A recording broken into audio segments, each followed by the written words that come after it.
Good morning, students.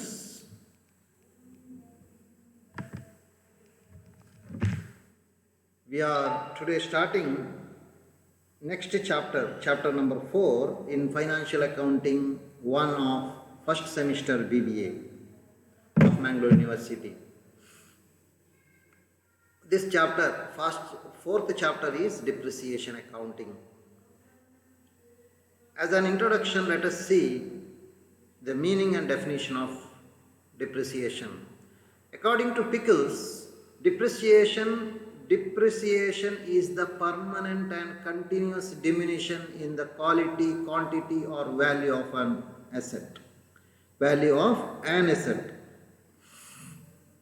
ಒಂದು ಅಸೆಟ್ನಲ್ಲಿ ಶಾಶ್ವತವಾಗಿ ನಿರಂತರವಾಗಿ ಅದರ ಗುಣಮಟ್ಟ ಮತ್ತು ಅದರ ಪ್ರಮಾಣದಲ್ಲಿ ಉಂಟಾಗುವಂತಹ ಅದರ ಕ್ವಾಲಿಟಿ ಮತ್ತು ಕ್ವಾಂಟಿಟಿಯಲ್ಲಿ ಮತ್ತು ಮೌಲ್ಯದಲ್ಲಿ ಉಂಟಾಗುವಂತಹ ಕಡಿತ ಉಂಟಲ್ವ ಅದು ಅದರ ವ್ಯಾಲ್ಯೂ ಕಡಿಮೆ ಆಗ್ತಾ ಬರ್ತದೆ. ಅದರ ಕ್ವಾಂಟಿಟಿ ಮತ್ತು ಕ್ವಾಲಿಟಿ ಮತ್ತು ವ್ಯಾಲ್ಯೂ ಕಡಿಮೆ ಆಗ್ತಾ ಬರ್ತದೆ ನಿರಂತರವಾಗಿ, ಶಾಶ್ವತವಾಗಿ. In the words of Spicer and Pegler, depreciation is the measure of exhaustion of effective life of an asset from any cause during a given period. ಒಂದು ನಿರ್ದಿಷ್ಟವಾದಂಥ ಒಂದು ಅವಧಿಯಲ್ಲಿ ಏನಾಗ್ತದೆ ಅಂದರೆ effective life of on asset, ಒಂದು ಅಸೆಟ್ನ effective life ಅದರ ಪರಿಣಾಮಕಾರಿಯಾದಂತಹ ಜೀವನ ಇದೆಯಲ್ಲ, life ಇದೆಯಲ್ಲ, ಅದು ಎಕ್ಸಾಸ್ಟ್ ಆಗಿಬಿಡ್ತದೆ, ಅದು ಬರಿದಾಗಿ ಬಿಡ್ತದೆ. ಅದಕ್ಕೆ ಏನೇ ಕಾರಣ ಇರ್ಬೋದು. Causes of depreciation, there are different causes of depreciation. ಡಿಪ್ರಿಸಿಯೇಷನ್ಗೆ ಹಲವಾರು ಕಾರಣಗಳಿರ್ಬೋದು. ಅದರಲ್ಲಿ ಒಂದನೇ ಕಾರಣ ಏನಂದರೆ ಫಿಸಿಕಲ್ ವಿಯರ್ ಆ್ಯಂಡ್ ಟಿಯರ್. ಭೌತಿಕವಾಗಿ ಅದು ಸವೆದು ಹೋಗುವಂತಹ ಒಂದು ಅವಸ್ಥೆ ಉಂಟಾಗ್ಬೋದು. Assets get worn or torn out on account of constant use in the business. ನಿರಂತರವಾಗಿ ಉಪಯೋಗಿಸಿದ್ದರಿಂದ ವಿಯರ್ ಆ್ಯಂಡ್ ಟಿಯರ್ ಆಗ್ತದೆ. So there is a reduction in the value of the asset. When the fixed assets are put to use, the value of such fixed assets may decrease. Such decrease in the value of asset is said to be due to the physical wear and tear. Second cause is exhaustion. Exhaust agodu. Any asset or what we can say is an asset may get exhausted through constant working. ನಿರಂತರವಾಗಿ work ಮಾಡೋದರಿಂದ exhaust ಆಗಿ ಹೋಗುತ್ತೆ. This is the case with mines, oil wells, coal fields, ಇದೆಲ್ಲ ಗಣಿಗಾರಿಕೆ ಮಾಡುವಾಗ ಗಣಿ, ತೈಲ ಬಾವಿಗಳು ಮತ್ತು ಕಲ್ಲಿದ್ದಲಿನ ಗಣಿ ಇದೆಲ್ಲ ಬರಿದಾಗ್ತಾ ಹೋಗ್ತದೆ. ಯೂಸ್ ಮಾಡಿದ ಹಾಗೆ ಅದು ಬರಿದಾಗ್ತದೆ. On account of the continuous extraction of the minerals, oil, a stage comes when the mine or oil mine ಆಗಿರ್ಬೋದು ಅಥವಾ oil well may get completely exhausted. Oil well ಆಗಿರ್ಬೋದು ಅಥವಾ ಗಣಿ ಆಗಿರ್ಬೋದು ಅಥವಾ ತೈಲ ಬಾವಿಗಳು ಸಂಪೂರ್ಣವಾಗಿ ಖಾಲಿಯಾಗಿಬಿಡುವಂಥ ಪರಿಸ್ಥಿತಿ ಬರುತ್ತೆ. ಅದು ಇನ್ನೊಂದು ಕಾರಣ. ಮೂರನೆಯದು obsolescence. Some assets are discarded before they are worn out because of the changed conditions. An old machine which is still in working condition may have to be replaced by a new machine. ಒಂದು ಹಳೆ machine ಇದೆ, ಅದು ಈಗಲೂ working ಕಂಡೀಷನಲ್ಲಿದೆ, ಆದರೆ ಈಗ ಅದು outdate ಆಗಿದೆ, ಈಗ ಅದಕ್ಕೆ ಬೆಲೆ ಇಲ್ಲ, ಅದರಲ್ಲಿ ವರ್ಕ್ ಮಾಡಲಿಕ್ಕೆ ಆಗಲ್ಲ. ಹಾಗಾಗಿ ಅದನ್ನು ಈಗ ಒಂದು ಕೆಲವು ವರ್ಷಗಳ ಮೊದಲು ಯಾರಾದರೂ ಒಂದು ಪ್ರಿಂಟಿಂಗ್ ಮೆಷಿನ್ ತಗೊಂಡಿದ್ರೆ ಸಡನ್ ಆಗಿ ಆಫ್ಸೆಟ್ ಪ್ರಿಂಟಿಂಗ್ ಮೆಷಿನ್ ಅದು ಇದೆಲ್ಲ ಹೊಸ ಮೆಷಿನ್ ಎಲ್ಲ ಬಂತು. ಅದು ಹಳೆ ಮೆಷಿನ್ ವರ್ಕ್ ಆಗ್ತದೆ, ಆದರೆ ಅದು ಈಗ ಆಗಲ್ಲ. It is of no use. No people doesn't like the printing in the old machine ಅಲ್ವಾ. ಅದು ಈಗಲೂ ವರ್ಕಿಂಗ್ ಕಂಡೀಷನಲ್ಲಿದೆ, but still it cannot be used because ಯಾಕೆಂದರೆ the later being more efficient and economical. ಈಗ ಬಂದಂಥ ಹೊಸ ಮೆಷಿನ್ ತುಂಬ ದಕ್ಷವಾಗಿರ್ತದೆ ಮತ್ತು ಅದು ಮಿತವ್ಯಯಕಾರಿ, ಕಡಿಮೆ ಖರ್ಚಿಗೆ ಅದರಲ್ಲಿ ಆಗ್ತದೆ, ಒಳ್ಳೆಯ ಕ್ವಾಲಿಟಿ ಇರ್ತದೆ. Decrease in the value of the existing asset on account of availability of the superior technology is known as obsolescence. Obsolescence ಅಂದರೆ ಹೊಸ ಟೆಕ್ನಾಲಜಿ ಬಂದ ಕಾರಣ ಹಳೆ ಮೆಷಿನ್ ಔಟ್ಡೇಟ್ ಆಗಿಬಿಡುತ್ತೆ. Fourth one, efflux of time. Certain assets lose their value with the passage of time, even though the value may not be used. Even though the asset may not be used, ಅಸೆಟನ್ನು ಅಷ್ಟೊಂದು use ಮಾಡಿರಲಿಕ್ಕಿಲ್ಲ, ಆದರೂ ಅದರದ್ದು value ಕಡಿಮೆ ಆಗ್ತಾ ಹೋಗ್ತದೆ. In case of the assets like leasehold property, patents, copyrights, ಇದರದೆಲ್ಲ value ಏನಾಗ್ತದೆ, the value of the asset decreases when it is not use. ಅದು ಯೂಸ್ ಮಾಡದಿದ್ರು ಇಂಟ್ಯಾಂಜಿಬಲ್ ಅಸೆಟ್ ಆಗಿರುವಂತಹ ಅಸೆಟ್ಗಳಿದೆಯಲ್ಲ, ಮತ್ತು ಲೀಸ್ ಹೋಲ್ಡ್ ಪ್ರಾಪರ್ಟಿ ಆದರಷ್ಟೇ ಅದು ವ್ಯಾಲ್ಯೂ ಕಡಿಮೆ ಆಗ್ತಾ ಹೋಗ್ತದೆ, ನಾವು ಉಪಯೋಗಿಸದಿದ್ದರೂ ಸಹ. ಟೈಮ್ ಹೋದ ಹಾಗೆ, ದಿನ ಕಳೆದ ಹಾಗೆ ಅದರ ವ್ಯಾಲ್ಯೂ ಕಡಿಮೆ ಆಗ್ತದೆ. Fifth one, accident. When on accident occurs or when an asset meets with an accident, its value diminishes. The asset might depreciate in its value when an asset may get involved in an accident. Accident ಆದರೆ, ಅಪಘಾತವಾದರೆ ಬೆಲೆ ಕಡಿಮೆ ಆಗುತ್ತೆ. Sixth one is changes in economic environment. The value of an asset may decrease due to decrease in the demand for that asset. ಆ ಎಸೆಟ್ಟಿಗೆ ಮಾರ್ಕೆಟಲ್ಲಿ value ಇಲ್ಲ. The demand of the asset may decrease due to the technological changes in the habits of the consumers, like that. For different reasons economic environment ಬದಲಾಗುವ ಹಾಗೆ ಏನಾಗ್ಬೋದು, value ಕಡಿಮೆ ಆಗ್ಬೋದು. Depletion ಅಂತ ಇನ್ನೊಂದು ಹೇಳ್ತೇವೆ. Depletion is some assets are of wasting character, perhaps due to the extraction of the raw materials from them. Natural resources such as mines, quarries, oil wells, they result in depletion, thus resulting in the decrease in the value of the wasting asset over time. Time ಹೋದಾಗೆ ಅದರ ಖಾಲಿ ಆಗ್ತಾ ಹೋಗ್ತದೆ, ಅದರ value ಕಡಿಮೆ ಆಗ್ತಾ ಹೋಗ್ತದೆ. Fall in the market value. When there is a continuous fall in the market price, the asset may lose its value. ಅದರ ವ್ಯಾಲ್ಯೂ ಕಡಿಮೆ ಆಗ್ತದೆ. ಇದಿಷ್ಟು causes. Next, types of reduction in value. Reduction, ಒಂದು ಎಸೆಟ್ನ ಬೆಲೆ ಕಡಿಮೆ ಆಗುವುದಕ್ಕೆ ಹಲವು ರೀತಿ ಇರ್ಬೋದು, ಹಲವು ವಿಧದಲ್ಲಿ ಕಡಿಮೆ ಆಗ್ಬೋದು. ಅದು ಏನೆಲ್ಲ ನೋಡುವ. First one is depreciation. We have studied now. Depreciation relates to the decrease in the value of the fixed asset. Next one is depletion. Depletion implies removal of an available but irreplaceable resources, such as oil wells, coal, oil, stone ಕೆಂಪು ಕಲ್ಲಲ್ಲಿ ತೆಗಿತಾರಲ್ಲ, ಅಥವಾ ಬೇರೆ ಬೇರೆ ಕಲ್ಲುಗಳು, granites, ಅದೆಲ್ಲ ಏನು ಇರ್ರಿಪ್ಲೇಸೇಬಲ್ resources. ಅದು ನಾವು ತೆಗಿತೇವೆ, ಆದರೆ ಅದನ್ನು ರಿಪ್ಲೇಸ್ ಮಾಡಲಿಕ್ಕೆ ಆಗಲ್ಲ. Amortization is the process of writing of the intangible assets like goodwill, patent, trademark. Goodwill, ಇಂತಹ ಅಸೆಟ್ಗಳನ್ನು ಏನು ಮಾಡುವಂಥ ಇಂಟ್ಯಾಂಜಿಬಲ್, ಕಣ್ಣಿಗೆ ಕಾಣದಂತಹ ನಮ್ಮ ಅಸೆಟ್ಗಳು, ಅವುಗಳನ್ನು ರೈಟ್ ಆಫ್ ಮಾಡಬೇಕಾಗ್ತದೆ. ಹಾಗೆಯೇ ವರ್ಷಾನುಗಟ್ಟ ಇಡಲಿಕ್ಕಾಗಲ್ಲ, ಅದಕ್ಕೆ ಅಮಾರ್ಟೈಸೇಷನ್ ಅಂತ ಹೇಳ್ತೇವೆ. Dilapidation refers to the damage done to building or property taken on lease. ನಾವು ಪ್ರಾಪರ್ಟಿ, ಬಿಲ್ಡಿಂಗ್ ಏನಾದರೂ ಲೀಸಿಗೆ ತಗೊಂಡಿದ್ರೆ ಆ ಪ್ರಾಪರ್ಟಿಗೆ ಡ್ಯಾಮೇಜ್ ಆಗಿದ್ರೆ ಅದಕ್ಕೆ ಡಿಲಾಪಿಡೇಷನ್ ಅಂತ ಹೇಳ್ತೇವೆ. ಆಗ ಆನರ್ ಏನು ಮಾಡ್ತಾರೆ, owner may ask the tenant to put it in as good condition as it was at the time of it was leased out. ನಾವು ಲೀಸಿಗೆ ತಗೊಳ್ಳುವಾಗ ಹೇಗಿತ್ತು ಹಾಗೆ ಮಾಡಿಕೊಡಿ ಅಂತ ಹೇಳ್ಬೋದು ಅಲ್ವಾ. ಪೈಂಟೆಲ್ಲ ಹೋಗಿ ಬಾಗಿಲು ಅದೆಲ್ಲ ಹಾಳಾಗಿರ್ಬೋದು, ಅದನ್ನೆಲ್ಲ ಸರಿ ಮಾಡಿ ರಿಟರ್ನ್ ಮಾಡಬೇಕಾಗುತ್ತೆ. ಆ ವ್ಯಾಲ್ಯೂ ಕಡಿತ ಆಗೋದಕ್ಕೆ ಡಿಲಾಪಿಡೇಷನ್ ಅಂತ ಹೇಳ್ಬೋದು. These are the 4 types of reduction in the value. Assets that are not covered by accounting standard. Accounting standard ಅಂತ ನಾವು ನೋಡಿದ್ದೇವೆ ಈಗಾಗಲೇ. ಅಕೌಂಟಿಂಗ್ ಸ್ಟ್ಯಾಂಡರ್ಡ್ ಏನಂತ ಫಸ್ಟ್ ಸೆಮಿಸ್ಟರಲ್ಲಿ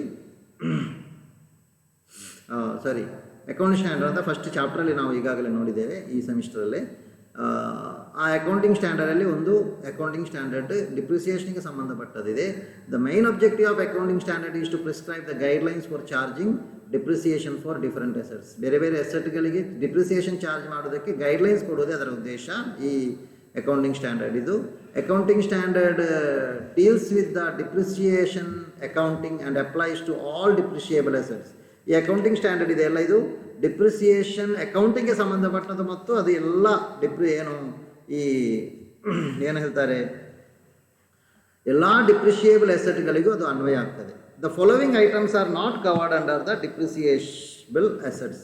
ಅಂದರೆ following assets are not covered by the accounting standard. Accounting ಸ್ಟ್ಯಾಂಡರ್ಡ್ನಲ್ಲಿ ಕೆಲವೊಂದು ಅಸೆಟ್ಗಳು ಬರುವುದಿಲ್ಲ. ಅದು ಯಾವುದು ಅಂತ ನೋಡೋಣ. ಕೆಲವೊಂದು ಅಸೆಟ್ಗಳು ಅಕೌಂಟಿಂಗ್ ಸ್ಟ್ಯಾಂಡರ್ಡ್ನ ಪರಿಧಿಯಲ್ಲಿ ಬರುವುದಿಲ್ಲ. ಯಾವ ಅಕೌಂಟಿಂಗ್ ಸ್ಟ್ಯಾಂಡರ್ಡ್, ಈ ಡಿಪ್ರಿಸಿಯೇಷನ್ಗೆ ಸಂಬಂಧಪಟ್ಟಂತಹ ಅಕೌಂಟಿಂಗ್ ಸ್ಟ್ಯಾಂಡರ್ಡ್ನ ಪರಿಧಿಯಲ್ಲಿ ಬರದಂತಹ ಕೆಲವೊಂದು ಅಸೆಟ್ಗಳಿವೆ. ಆ ಅಸೆಟ್ಗಳು ಯಾವುದು ಅಂತ ನೋಡೋಣ. See, the first one is regenerative natural resources like forest, plantation, etc. ಅರಣ್ಯ, ಪ್ಲಾಂಟೇಶನ್, ತೋಟಗಾರಿಕೆ, ತೋಟ ಎಲ್ಲ ಇದೆಲ್ಲ ಇದರೆಲ್ಲ ರೀಜನರೇಟಿವ್, ಅದು ರೀಜನರೇಟ್ ಆಗ್ತಾ ಇರ್ತದೆ. ಈ ವರ್ಷ ಆದರೆ ಮರು ವರ್ಷ ಪುನಃ ನೆಟ್ಟು ಮತ್ತೆ ಅದು ಬೆಳವಣಿಗೆ ಮೇಲೆ ಹೋಗ್ತಾ ಇರ್ತದೆ. ಅದು ನೈಸರ್ಗಿಕ ಸಂಪನ್ಮೂಲವೇ. ಅದಕ್ಕೆ ಈ ಡಿಪ್ರಿಸಿಯೇಷನ್ನ ಅಕೌಂಟಿಂಗ್ ಸ್ಟ್ಯಾಂಡರ್ಡ್ ಅಪ್ಲೈ ಆಗೋದಿಲ್ಲ. ವೇಸ್ಟಿಂಗ್ ಅಸೆಟ್ಸ್ ಈಗಾಗಲೇ ನೋಡಿದೆವು. ವೇಸ್ಟಿಂಗ್ ಅಸೆಟ್, ವೇಸ್ಟ್ ಆಗಿ ಹೋಗುವಂಥ assets including expenditure on the extraction of minerals, oil, natural gas, similar non-generative resources, regenerative. ಇದು ರೀಜನರೇಟ್ ಆಗೋದಿಲ್ಲ. ಆಯಿಲ್ ಖಾಲಿ ಆದರೆ ಆಯಿತು, ನೀರು ಖಾಲಿ ಆದರೆ ಮತ್ತೆ ಮಳೆ ಬಂದಾಗ ಹೊರತೆ ಬಂದು ನೀರು ತುಂಬ್ತಾ ಹೋಗ್ತದೆ ಅಲ್ವಾ. ನ್ಯಾಚುರಲ್ ಗ್ಯಾಸ್ ಆಗಲಿ ಆಯಿಲ್ ಆಗಲಿ ಹಾಗೆ ಆಗೋದಿಲ್ಲ, ಅದು ಮಳೆಯಿಂದ ಉಂಟಾಗೋದಲ್ಲ. It is having other reasons how it is naturally created, ಅಥವಾ ಅದನ್ನು ಯಾವ ರೀತಿಯಲ್ಲಿ ದೇವರು ಸೃಷ್ಟಿ ಮಾಡಿದ್ದಾರೆ ಎಂಬುದಕ್ಕೆ ಅದು ಬೇರೆ ರೀಸನ್ ಇರ್ತದೆ. There are different natural processes for that.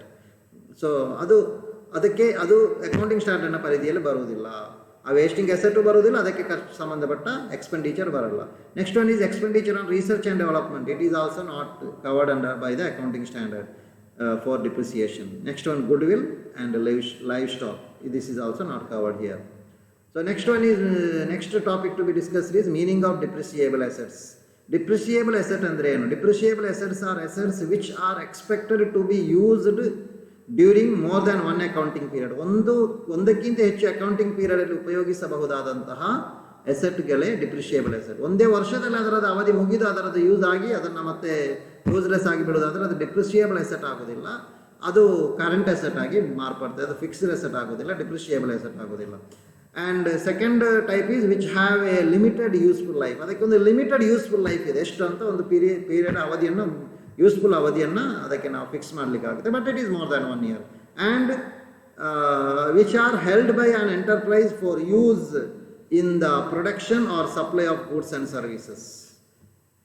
ಅಂದರೆ for rental to the others or for administrative purpose or and not for the purpose of sale in the ordinary course of the business ಅಂತ ಹೇಳ್ಬೋದು. ಅಂದರೆ ಇಲ್ಲಿ ಏನು ಅರ್ಥ ಮಾಡಬೇಕಂದ್ರೆ, 3ನೇ ಪಾಯಿಂಟಲ್ಲಿ ಒಂದು ಎಂಟರ್ಪ್ರೈಸ್ ಅದು ಒಂದು ಎಂಟರ್ಪ್ರೈಸಲ್ಲಿ ಇರುವಂಥ ಅಸೆಟ್ಗಳು ಅದು ಯಾವ ರೀತಿ ಅಂದರೆ for use in the production or supply of goods or services. ಅದು ನೀವು ಪ್ರೊಡಕ್ಷನ್ ಮಾಡಲಿಕ್ಕೆ ಮತ್ತು ಸರಕುಗಳನ್ನು ವಿತರಣೆ ಮಾಡಲಿಕ್ಕೆ ಬೇಕಾಗಿ ಬಳಸುವಂತಹ, ಅದರ ಉಪಯೋಗಕ್ಕೆ ಬೇಕಾಗಿ ನೀವು ಬಳಸುವಂಥ, ಈಗ ವೆಹಿಕಲ್, ಮೋಟಾರ್ ವೆಹಿಕಲ್, ಅದನ್ನು ನಾವು ಏನು ಮಾಡ್ತೇವೆ, ಸಪ್ಲೈ ಮಾಡಲಿಕ್ಕೆ ಬಳಸ್ತೇವೆ. ಅದರ ಒಳಗಿರುವಂಥ ಗೂಡ್ಸ್ ಅಲ್ಲ, ಅದನ್ನು ಸಪ್ಲೈ ಮಾಡಲಿಕ್ಕೆ ಬಳಸ್ತೇವೆ. Motor vehicle is depreciable asset. ಅದೇ ರೀತಿಯಲ್ಲಿ ಪ್ರೊಡಕ್ಷನ್ ಮಾಡಲಿಕ್ಕೆ ಇನ್ ದ ನಿಮ್ಮ ಫ್ಯಾಕ್ಟ್ರಿಯಲ್ಲಿ ಏನು ಮಾಡ್ತೀರಿ, ಯು ಹ್ಯಾವ್ ಮೆಷಿನರಿ ಅಲ್ವಾ, ಮೆಷಿನರಿ ಯೂಸ್ ಮಾಡ್ತೀರಿ. That machinery is a depreciable asset. It is used in the production. ಇನ್ನೂ ಅಲ್ಲಿ ಕೊಟ್ಟಿದ್ದಾರೆ for rental to the others. ಬೇರೆಯವರಿಗೆ ರೆಂಟಿಗೆ ಕೊಡಲಿಕ್ಕೆ ಬೇಕಾಗಿ ನೀವು ತಗೊಂಡಿಟ್ಟದ್ದಾಗಿರ್ಬೋದು, ರೆಂಟೆ ಕಾರ್ನಂತಹ ಅದು ನಿಮ್ಮ ಎಸೆಟ್ ಅಲ್ವಾ, ನೀವು ಅದನ್ನು ಎಸೆಟ್ ಆಗಿ ಯೂಸ್ ಮಾಡೋದು, ಸೇಲ್ ಮಾಡಲಿಕ್ಕೆಲ್ಲ. You are using it, you are getting the rent.